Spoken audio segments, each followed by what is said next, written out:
Good morning students. Lesson 2 complete आपका हो गया था। ए फेलो ट्रेवलर, जिसके राइटर थे एजी गार्डिनर। उनका सहयात्री एक मच्छर था, ट्रेन से यात्रा कर रहे थे। तमाम कहानी आपको बताई गई, भेजी भी गई, उसको आपने पढ़ा। फिर आपको बता दें आपकी जानकारी के लिए, यदि आपके पास पुरानी बुक है तो उसमें लेसन 3 होगा, the secret of health, success and power. तो पुरानी बुक में the secret of health, success and power, पुरानी बुक क्या वही बुक चली गई, कट गया 30%। तो आपका 3rd लेसन होगा the secret of health, success and power, written by James Allen. वो लेसन आपके लिए काट दिया गया है इस वर्ष। वो लेसन आपके कोर्स में नहीं है, जो 30% कटौती हुई है उसमें वो लेसन किया है। तो आपका जो 4था लेसन है, होम कमिंग, लेसन 4th जो आपका है, देखिए होम कमिंग रविंद्रनाथ टैगोर का, ये आप में है। ओके, ये आप में है, यही लेसन अब हम पढ़ाने चल रहे हैं आपको, इसकी कहानी बताने चल रहे हैं, इसका सारांश, brief summary. Home coming written by Rabindranath Tagore, बहुत ही अच्छी कहानी है, बहुत ही अच्छा लेसन है। इसके बारे इसे यहाँ से जरूर पूछा जाता है आपके लेसन, बोर्ड एग्जामिनेशन में निश्चित एक क्वेश्चन या कोई भी चीज़ें इसमें से जरूर पूछी जाएंगी, इसलिए आप जो है इस लेसन को तैयार कर लीजिए।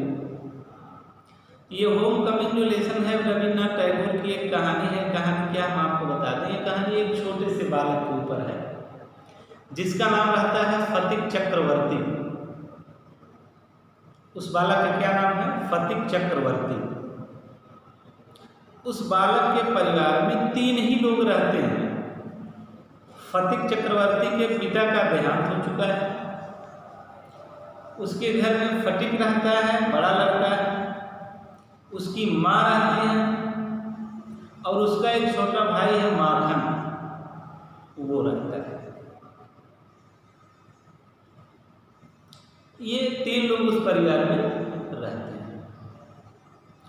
होता क्या है कि फटिक बहुत ही दुष्ट, शरारती और अवज्ञाकारी लड़का था।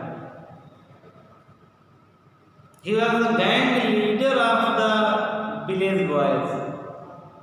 वह गांव के जो दुष्ट लड़के थे, शरारती बच्चे थे, उनका गैंग लीडर था, मुखिया था। उसी के आदेश का सब लोग पालन करते थे, जो भी कहता था सब लोग उसी के आदेश का पालन करते थे। ओके, होता क्या है, फटिक ने एक दिन मीटिंग बुलाई अपने गैंग के लोगों का। उन्होंने कहा कि जो नदी है, नदी के किनारे लकड़ी के लट्ठे पड़े हुए हैं। उन लकड़ी के लट्ठों से नाव बनाई जाती है। क्यों ना उस लकड़ी के लट्ठों को हम लोग फिसला करके नदी में कर दें, बीज धारा में, और बह जाए, और जब जिसका लट्ठा है वो आएगा और जब चिल्लाएगा, क्रोध करेगा, तो हम लोग छिप करके कहीं देखेंगे तो बड़ा मजा आएगा, बड़ा आनंद आएगा। ओके, ऐसे विचार लोगों के मन में आ रहे हैं। तो फिर सर्वसम्मत से यह निर्णय लिया गया कि फटिक हमारा लीडर है, वो जो कह रहा है निश्चित ही उसकी बात का अनुसरण किया जाएगा, और कल सुबह उस लकड़ी के लट्ठे को बीज धारा में हम लोग प्रवाहित कर देंगे। मंडली जुटी, ये लोग पहुंचे, लेकिन एक घटना घटित हो गई। फटिक का जो भाई था माखन, वो जाकर के उस लकड़ी के लट्ठे के ऊपर बैठ गया, उठने का नाम ही नहीं ले रहा। बच्चों ने कहा उठ जाओ, नहीं उठा। फटिक ने कहा माखन उठ जाओ, नहीं तो पीटेंगे, तब भी नहीं उठा। फिर क्या हुआ, फटिक ने आदेश दिया कि माखन सहित लकड़ी के लट्ठे को नदी में फेंक दिया जाए। और जब सब बच्चे अपने गैंग लीडर का आदेश मानने के लिए तैयार हुए और लट्ठे को फिसलाने लगे तो फटिक माखन जो है उस लकड़ी के लट्ठे से नीचे गिर गया और रोते हुए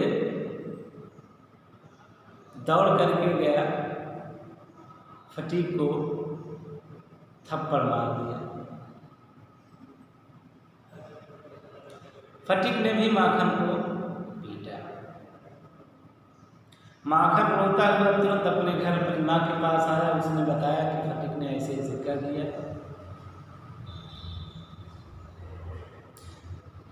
इस बात को फटिक जान गया कि घर जाएंगे तो पिटाई होगी जरूर, इसलिए सब बच्चे चले गए। फटिक वहीं नदी के पास बैठ करके नदी की धारा को देख रहा है, कुछ सोच रहा है। इतने में एक अजनबी व्यक्ति नाव के माध्यम से आता है और आकर के फटिक से पूछता है कि चक्रवर्ती का परिवार कहाँ रहता है।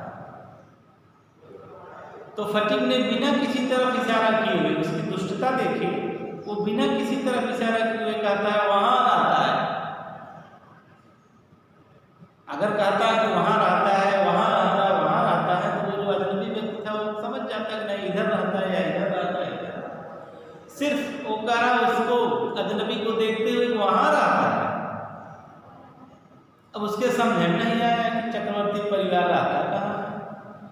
तो उसने पुनः पूछा कि चक्रवर्ती परिवार कहाँ रहता, हम समझ नहीं पाए। क्या हमको क्या मालूम, जाओ जो कहाँ रहता है, एक बार बता दिए नहीं समझ पाए, जाओ खोज करके आओ कि कहाँ रहता है। वो अजनबी चला गया। इतने में फकीर के घर से उसका सर्वेंट आता है और बताता है कि माता जी तुम्हें बुला रही हैं, अगर नहीं चलोगे तो हम तुम्हें पीटते हुए ले चलेंगे। फटिक जो है जाता है अपने घर। उसकी माता जी पूछते हैं कि तुमने माखन को क्यों मारा, तुमने माखन को क्यों मारा। तो फटिक कहता है मैंने माखन को कहाँ मारा, माखन ने मुझे मारा। माखन कहता नहीं मारा, फटिक ने मुझे मारा। तो फटिक ने कहा मैंने तुम्हें मारा, कहा तो कहा जब बिना मारे तुम कह रहे हो मारा, तो ये लो। लगा फैट पे फैट देने माखन और अपनी माँ को धक्का देने लगा। इतने में वो जो अजनबी व्यक्ति था जो पूछ रहा था कि चक्रवर्ती का परिवार कहाँ रहता है, वो आ गया। वो आ गया, वो फटिक का मामा था। और जब उसने ये सब देखा क्या हो रहा है तो फटिक उसे देख करके शर्मा गया कि यही तो था भी पूछ रहा। होता क्या है, रुक जाते हैं। उसकी माँ दौड़ती है, अरे भैया तुम इतने दिनों बाद कैसे आ गए, तमाम चीज़ें हाल चाल होती हैं, पूछी जाती हैं। उसका जो भाई था उनकी माँ का, फटिक का जो मामा था, वो कलकत्ता में रहता था और बहुत दिनों बाद उसे अपनी बहन की याद आई तो वह मिलने के लिए चल पड़ा। जब उसकी माँ ने फटिक के बारे में बताया, पूछता के बारे में, फटिक ऐसा करता है, ये करता, वो करता है, तो उसने कहा कि मैं फटिक को कलकत्ता ले जाऊंगा पढ़ाने के लिए। और जब यह बात फटिक को पता चला तो बिल्कुल उत्साहित हो गया कि हम तो कलकत्ता जा रहे हैं। डेली पूछने लगा मामा कब चलोगे, मामा कब चलोगे। मामा का रहना दुश्वार कर दिया। फिर वो लोग कलकत्ता गए। कलकत्ता जब पहुँचे तो फटिक तो पढ़ने लिखने में बैक बेंचर था बिल्कुल। उसका जरा सा दिमाग पढ़ने में लगता नहीं था, डेली वो पीटा जाता था। उसकी मामी जो है फटिक से झगड़ा करती थी कि कलकत्ता जैसे शहर में हम लोगों का परिवार किसी तरीके से चलता था, एक गांव का लड़का उसको भी उठा लाए, उससे बड़ा सौतेला व्यवहार करती थी। और जो फटिक के ममेरे भाई बहन थे वो भी उसी विद्यालय में पढ़ते थे। फटिक जब पीटा जाता था वो लोग उसका बड़ा मजाक उड़ाते थे। क्योंकि ये पढ़ने में बिल्कुल कमजोर था, कुछ बता नहीं पाता। एक दिन क्या हुआ कि फटीक का जो बुक था खो गया। मास्टर ने कहा जिनके पास बुक नहीं है वो पीछे जाएंगे। आकर के उसने अपने मामी से बताया कि मेरी बुक जो है खो गई। मामी ने कहा खाओगे 3 बार, साल में 4 बार बुक लोगे, इतना पैसा हमारे पास नहीं। यह सुन करके फटीक बड़ा आहत हुआ, बहुत दुखी हुआ और उसे तब अपने गांव, अपने घर और अपने मित्रों की याद आने लगी। उसने सोचा यहाँ से अच्छा तो मेरा गांव नहीं था, मेरा घर नहीं था।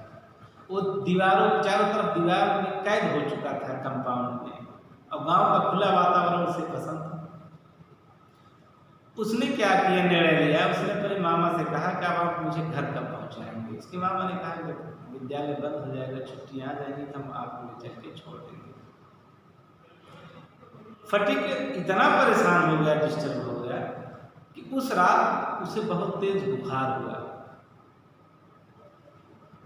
उसकी तबीयत बिगड़ गई और उसने बिना किसी को बताया, सोचा बताएंगे तो मामी और डांटेंगे कि अब दवा तुम्हारे ऊपर, दवा का पैसा खर्च हो। इसलिए वो बिना किसी को बताए मामा के घर से रात में गायब हो गया, गांव जाने के लिए, घर जाने के लिए खोजा गया। फटीक कहीं नहीं मिला, चारों तरफ गांव मोहल्ले में खोजा गया, नहीं मिल रहा है। अब सब लोग डर गए, फटीक गया कहाँ। पुलिस का सहारा लिया गया और सुबह बिल्कुल समय पुलिस वालों ने फटीक को पकड़ करके ला करके पुनः मामा के घर डाल दिया। बरसात उस रात हो रही थी, फटीक भीग गया था, कीचड़ युक्त हो गया था, मडी, आंखें उसकी लाल लाल हो चुकी थी बुखार से, कपकपी उसे आ रही थी। उसके मामा ने कहा तुम कहाँ जा रहे थे, मैं तुम्हें घर छोड़ दूंगा। तो फटीक ने कहा मैं तो वहीं जा रहा था, ये लोग पुनः खींच करके आपके पास लेकर के चले आए। उसकी मामी आई, फटीक को बहुत व्यंग दी, लेकिन उसके मामा जी ने कुछ नहीं कहा। वो रात भर उसको पकड़ करके वहीं उसकी सेवा के लिए लेटे रहे, हाथ पकड़े रहे। वो बार बार फटीक यही पूछता था कि मामा छुट्टियां कब आएंगी, हम घर कब पहुंचेंगे। अंत में उसने अपनी माँ से मिलने के लिए बहुत इच्छा जागृत की। उसके मामा ने कहा तुम्हारी माँ से हम मिलवा देंगे। और इसके बाद डॉक्टर को बुलाया गया। डॉक्टर ने कहा यह लड़का अत्यंत सीरियस है, ये तब तक ठीक नहीं होगा जब तक इसकी माँ इसके पास नहीं आ जाएगी। अंत में गांव से उसकी माँ को बुलाया गया। उसकी माँ रोते हुए फटीक के पास आई।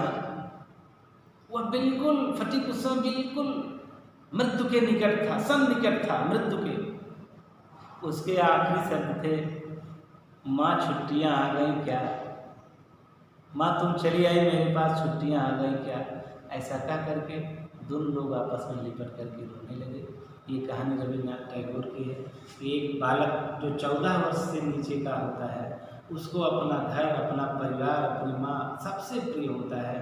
उसे तमाम सुख सुविधा और तमाम चीज़ें बुरी लगने लगती हैं जब यह वो सोचता है कि इन सब के बदले मैंने अपने घर, अपने परिवार को छोड़ दिया। इस कहानी को रविन्द्रनाथ टैगोर ने लिखा है। यह कहानी समाप्त होती है। इसका सारांश भी हम भेज देंगे, पढ़ लीजिएगा। इसके बाद क्वेश्चन आंसर करेंगे। ओके।